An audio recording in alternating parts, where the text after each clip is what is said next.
بسم اللہ الرحمن الرحیم۔ یہ باب ہے اس بارے میں کہ شب معراج میں نماز کس طرح فرض ہوئی۔ یہ رسول اللہ صلی اللہ تعالیٰ علیہ وآلہ وسلم کے معراج کے سفر کا جو بیان ہے اور اس میں نماز کی فرضیت، وہ حدیث ہے۔ یہ بخاری شریف ہے، کتاب الصلاۃ، اور حدیث نمبر ہے 339 یعنی 349۔ واقعہ اسراء و معراج کا بیان ہے، حصہ اول ہے، کیونکہ یہ جو ڈیٹیل اس کی بہت زیادہ ہے، تفصیلی بیان ہے، اور بخاری و مسلم دیگر محدثین نے بھی اس کو بیان کیا ہے۔ رسول اللہ صلی اللہ تعالیٰ علیہ وآلہ وسلم نے ارشاد فرمایا کہ میرے گھر کی چھت کھول دی گئی، اس وقت میں مکے میں تھا۔ پھر جبریل علیہ السلام اترے اور انہوں نے میرا سینہ چاک کیا، پھر اسے زمزم کے پانی سے دھویا، پھر ایک سونے کا تشت لائے جو حکمت اور ایمان سے بھرا ہوا تھا، اس کو میرے سینے میں رکھ دیا، پھر سینے کو جوڑ دیا، پھر میرا ہاتھ پکڑا اور مجھے آسمان کی طرف لے کر چلے۔ جب میں پہلے آسمان پر پہنچا تو جبریل علیہ السلام نے آسمان کے داروغہ سے کہا، کھولو۔ اس نے پوچھا، آپ کون ہیں؟ جواب دیا کہ میں جبرائیل۔ پھر انہوں نے پوچھا، کیا آپ کے ساتھ کوئی اور بھی ہے؟ جواب دیا، ہاں، میرے ساتھ محمد صلی اللہ علیہ وسلم ہے۔ انہوں نے پوچھا کہ کیا ان کے بلانے کے لیے آپ کو بھیجا گیا تھا؟ کہا، جی ہاں۔ پھر جب انہوں نے دروازہ کھولا تو ہم پہلے آسمان پر چڑھ گئے۔ وہاں ہم نے ایک شخص کو بیٹھے ہوئے دیکھا، ان کے داہنی طرف کچھ لوگوں کے جھنڈ تھے اور کچھ جھنڈ بائیں طرف تھے۔ جب وہ اپنی داہنی طرف دیکھتے تو مسکراتے اور جب بائیں طرف نظر کرتے تو روتے۔ جب بائیں طرف نظر کرتے، وَإِذَا نَظَرَ قِيلَ شِمَالِهِ بَكَىٰ۔ انہوں نے مجھے دیکھ کر فرمایا، آؤ، اچھے آئے ہو۔ یہ آدم علیہ السلام کی بات ہو رہی ہے۔ آدم علیہ السلام نے جب رسول اللہ صلی اللہ علیہ وسلم کو دیکھا تو بلایا کہ آپ کا آنا اچھا ہے، آئیے، صالح نبی اور صالح بیٹے۔ ٹھیک ہے، یعنی آدم علیہ السلام تو سب سے اول ہے نا، سب کے جد امجد ہیں، تو اس لحاظ سے رسول اللہ صلی اللہ علیہ وسلم ان کے بیٹے ہوئے۔ میں نے جبریل علیہ السلام سے پوچھا، یہ کون ہیں؟ انہوں نے کہا کہ یہ آدم علیہ السلام ہیں، اور ان کے دائیں بائیں جو جھنڈ ہیں یہ ان کے بیٹوں کی روحیں ہیں۔ جو جھنڈ دائیں طرف ہیں وہ جنتی ہیں، اور جو بائیں طرف کے جھنڈ ہیں وہ دوزخی روحیں ہیں۔ اس لیے جب وہ اپنی دائیں طرف دیکھتے ہیں تو خوشی سے مسکراتے ہیں، اور جب بائیں طرف دیکھتے ہیں تو رنج سے روتے ہیں۔ پھر جبریل علیہ السلام مجھے لے کر دوسرے آسمان تک پہنچے اور اس کے داروغہ سے کہا، کھولو۔ اس آسمان کے داروغہ نے بھی پہلے داروغے کی طرح پوچھا، یعنی کون، اور کیا آپ اکیلے ہیں، آپ کے ساتھ کوئی اور ہے، یا بلایا گیا ہے، اس طرح کے سوالات جو پہلے ہوئے تھے۔ پھر کھول دیا۔ حضرت انس رضی اللہ تعالیٰ عنہ نے کہا کہ ابو ذر رضی اللہ تعالیٰ عنہ نے ذکر کیا کہ آپ یعنی نبی کریم صلی اللہ علیہ وسلم نے آسمان پر آدم، ادریس، موسیٰ، عیسیٰ اور ابراہیم علیہ السلام کو موجود پایا، اور ابو ذر رضی اللہ تعالیٰ عنہ نے ہر ایک کا ٹھکانہ نہیں بیان کیا، البتہ اتنا بیان کیا کہ آپ صلی اللہ علیہ وسلم نے حضرت آدم علیہ السلام کو پہلے آسمان پر پایا اور حضرت ابراہیم علیہ السلام کو چھٹے آسمان پر۔ ٹھیک ہے، اور یہ دیکھیں ترتیب کوئی ضروری بھی نہیں ہے، آگے پیچھے بھی ہو سکتی ہے بیان کرنے والے کی بھی، اور یہ آپ یاد رکھیے کہ یہ اس دنیا سے نکل کر سارے معاملات ہو رہے ہیں، اس دنیا میں نہیں ہو رہے ہیں، یہ خیال رہے، واقعہ معراج ہے یہ۔ ٹھیک ہے، انس رضی اللہ تعالیٰ عنہ نے بیان کیا کہ جب جبریل علیہ السلام نبی کریم صلی اللہ علیہ وسلم کے ساتھ ادریس علیہ السلام پر گزرے تو انہوں نے فرمایا کہ آؤ، اچھے آئے ہو، صالح نبی اور صالح بھائی۔ ٹھیک ہے، انبیاء علیہ السلام سب آپس میں بھائی ہیں، حدیث شریف میں ہے۔ میں نے پوچھا، یہ کون ہے؟ جواب دیا کہ یہ ادریس علیہ السلام۔ پھر موسیٰ علیہ السلام تک پہنچا تو انہوں نے فرمایا آؤ اچھے آئے ہو، صالح نبی اور صالح بھائی۔ میں نے پوچھا یہ کون ہیں؟ جبریل علیہ السلام نے بتایا کہ یہ موسیٰ علیہ السلام ہیں۔ پھر میں عیسیٰ علیہ السلام تک پہنچا، انہوں نے کہا آؤ اچھے آئے ہو، صالح نبی اور صالح بھائی۔ میں نے پوچھا یہ کون ہیں؟ جبریل علیہ السلام نے بتایا کہ یہ عیسیٰ علیہ السلام ہیں۔ پھر میں ابراہیم علیہ السلام تک پہنچا، انہوں نے فرمایا آؤ اچھے آئے ہو، صالح نبی اور صالح بیٹے۔ میں نے پوچھا یہ کون ہیں؟ جبریل علیہ السلام نے بتایا کہ ابراہیم علیہ السلام ہیں۔ اچھا یہ دیکھیے کہ ظاہر ہے ابراہیم علیہ السلام کی اولاد میں سے آپ صلی اللہ علیہ وسلم ہیں، ٹھیک ہے۔ ابن شہاب نے کہا، کس نے کہا؟ ابن شہاب نے کہا کہ مجھے ابو بکر بن حزم، یہ راویوں کے نام ہیں، پتہ ہے، خبر دی کہ عبداللہ بن عباس اور ابو حبت الانصاری رضی اللہ تعالیٰ عنہم نے کہا کرتے تھے کہ نبی کریم صلی اللہ علیہ وسلم نے فرمایا پھر مجھے جبریل علیہ السلام لے کر چڑھے، اب میں اس بلند مقام تک پہنچ گیا جہاں میں نے قلم کی آواز سنی جو لکھنے والے فرشتوں کی قلموں کی آواز تھی۔ ابن حزم نے اپنے شیخ سے اور انس بن مالک رضی اللہ تعالیٰ عنہ نے ابو ذر رضی اللہ تعالیٰ عنہ سے نقل کیا کہ نبی کریم صلی اللہ علیہ وسلم نے فرمایا پس اللہ تعالیٰ نے میری امت پر 50 وقت کی نمازیں فرض کیں۔ میں یہ حکم لے کر واپس لوٹا، جب موسیٰ علیہ السلام تک پہنچا تو انہوں نے پوچھا کہ آپ کی امت پر اللہ تعالیٰ نے کیا فرض کیا ہے؟ میں نے کہا، اب اس بات کو سمجھیے کہ یہاں پر کیا بات بیان ہو رہی ہے کہ اللہ تعالیٰ نے نبی کریم صلی اللہ علیہ وسلم کی امت پر 50 وقت کی نمازیں فرض کیں۔ رسول اللہ صلی اللہ علیہ وآلہ وسلم یہ حکم لے کر واپس لوٹے، جب موسیٰ علیہ السلام تک پہنچے تو موسیٰ علیہ السلام نے پوچھا کہ آپ کی امت پر اللہ نے کیا فرض کیا ہے؟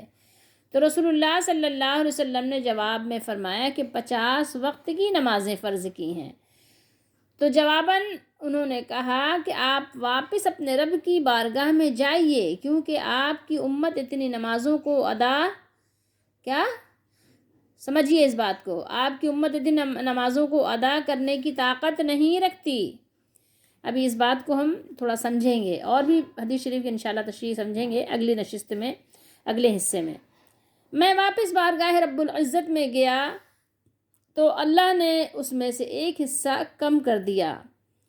پھر موسیٰ علیہ السلام کے پاس آیا اور کہا کہ ایک حصہ کم کر دیا، یعنی 50 کو آپ کتنا کریں؟ 10 حصوں میں بانٹیں، تو ایک حصہ کم کر دیا تو کتنے رہ گئے؟ 45 رہ گئے۔ انہوں نے کہا کہ 2 بار آ جائیے، کیونکہ آپ کی امت میں اس کے برداشت کی بھی طاقت نہیں ہے، یعنی 45 نمازیں بھی ایک دن میں 24 گھنٹے میں ادا نہیں کر سکے گی، کیونکہ وہ اپنی امت کو دیکھ چکے تھے، اس سے پہلے اپنی امت کے حالات سے باخبر تھے، آگاہ تھے۔ تو رسول اللہ صلی اللہ علیہ وآلہ وسلم پھر اللہ تعالیٰ کی بارگاہ میں حاضر ہوئے، پھر ایک حصہ کم ہوا۔ جب موسیٰ علیہ السلام کے پاس پہنچے تو انہوں نے فرمایا کہ اپنے رب کے پاس پھر جائیے، کیونکہ آپ کی امت کو اس کی بھی طاقت نہیں ہے، برداشت نہیں کر سکے گی۔ پھر میں بار بار آیا، پس اللہ تعالیٰ نے فرمایا کہ یہ نمازیں عمل میں 5 ہیں اور ثواب میں 50 ہیں، یعنی آپ صلی اللہ علیہ وسلم اتنی دفعہ تشریف لے گئے کہ ہر دفعہ 5 کم ہوتی اور پھر وہ 5 ہی رہ گئیں، 50 میں سے 5 رہ گئیں۔ میری بات بدلی نہیں جاتی، کس کی؟ اللہ کی بات بدلتی نہیں ہے، یعنی 50 نمازوں کو اللہ نے اگر فرض کیا اور 50 میں سے 45 کو واپس لے لیا تو 5 رہ گئیں، تو 5 پڑھیں گے تو ثواب کتنا دیں گے اللہ تعالیٰ؟ 50 کا دیں گے۔ اب میں موسیٰ علیہ السلام کے پاس آیا تو انہوں نے پھر کہا کہ اپنے رب کے پاس جاؤ، لیکن میں نے کہا کہ مجھے اپنے رب سے شرم آتی ہے۔ پھر جبریل علیہ السلام مجھے سدرۃ المنتہا تک لے گئے، جسے کئی طرح کے رنگوں نے ڈھانک رکھا تھا، جن کے متعلق مجھے معلوم نہیں ہوا کہ وہ کیا ہیں۔ اب کے بعد مجھے جنت میں لے جایا گیا، میں نے دیکھا کہ اس میں موتیوں کے ہار ہیں اور اس کی مٹی مشک کی ہے، یہ خوشبو کا نام ہے، جس کو عربی میں مسک کہتے ہیں، مسک۔ اس حدیث شریف کو مزید ہم مسلم شریف سے پڑھنے سے پہلے تھوڑی سی آپ کو ہم تشریح بتا دیں کہ علماء نے جو اس کے بارے میں بیان کیا ہے، باقی اس کی ڈیٹیل انشاءاللہ ہم اگلے حصے میں بتائیں گے آپ کو، کہ واقعہ معراج ہجرت سے 1 سال قبل پیش آیا۔ اللہ تعالیٰ نے اپنے رسول صلی اللہ علیہ وآلہ وسلم کے دکھوں اور مصیبتوں کو ہلکا کرنے کے لیے آپ صلی اللہ علیہ وآلہ وسلم کو آسمانوں کی سیر کروائی اور اپنی قدرت کاملہ کے مظاہر کا نظارہ کروایا، تاکہ آپ صلی اللہ علیہ وآلہ وسلم کا دل اس مشن کے ساتھ مانوس رہے، یعنی جو آپ کا مشن تھا، کیا؟ تبلیغ اسلام، دین کو پھیلانا، یہ آپ کا مشن تھا، جو نبیوں کا مشن ہوتا ہے، جو محمد صلی اللہ علیہ وسلم کا مشن تھا، اور زمین میں ہر طرف پھیلے ہوئے کفر و دلالت کے اندھیروں تک اللہ کی دعوت اور پیغام کو پہنچانے کا پختہ عزم مضبوط سے مضبوط تر رہے۔ جیسا کہ اس سے پہلے اللہ تعالیٰ نے موسیٰ علیہ السلام کو بھی اس قسم کے عجائبات کا نظارہ کروایا، جو کہ احادیث میں مذکور ہے۔ اور سفر معراج کا مقصد اللہ تعالیٰ کا اپنے پیغمبر رسول صلی اللہ علیہ وسلم کو ہجرت کے لیے اور کائنات میں پھیلے ہوئے فسق و فجور اور کفر و گمراہی کو مٹانے کے لیے مستعد یعنی ایکٹیو رکھنا تھا۔ اسی لیے اللہ تعالیٰ نے اس دوران میں آپ صلی اللہ علیہ وآلہ وسلم کو بے شمار نشانیاں دکھائیں، مثلاً آپ صلی اللہ علیہ وآلہ وسلم کو بیت المقدس کی طرف لے جانا، جس کی ڈیٹیل ہم نے یہاں نہیں پڑھی، انشاءاللہ مسلم شریف میں پڑھیں گے، اور آسمانوں کی سیر کروانا، جہاں رسول اللہ صلی اللہ علیہ وآلہ وسلم نے دیگر انبیاء علیہم الصلاۃ والسلام رسولوں سے ملاقات کی۔ آپ صلی اللہ علیہ وآلہ وسلم نے 7 آسمان، فرشتے، جنت، جہنم، جنت کی کچھ نعمتیں اور جہنم کے کچھ عذابوں کی جھلکیاں بھی دیکھیں۔ یہ مسلم شریف ہے، حدیث نمبر ہے 411۔ مسلم شریف میں ڈیٹیل زیادہ ہے، اس کی تفصیل زیادہ ہے۔ رسول اللہ صلی اللہ تعالیٰ علیہ وآلہ وسلم نے ارشاد فرمایا، میرے پاس براق لایا گیا، وہ ایک سفید رنگ کا لمبا جانور تھا جو گدھے سے بڑا اور خچر سے چھوٹا تھا۔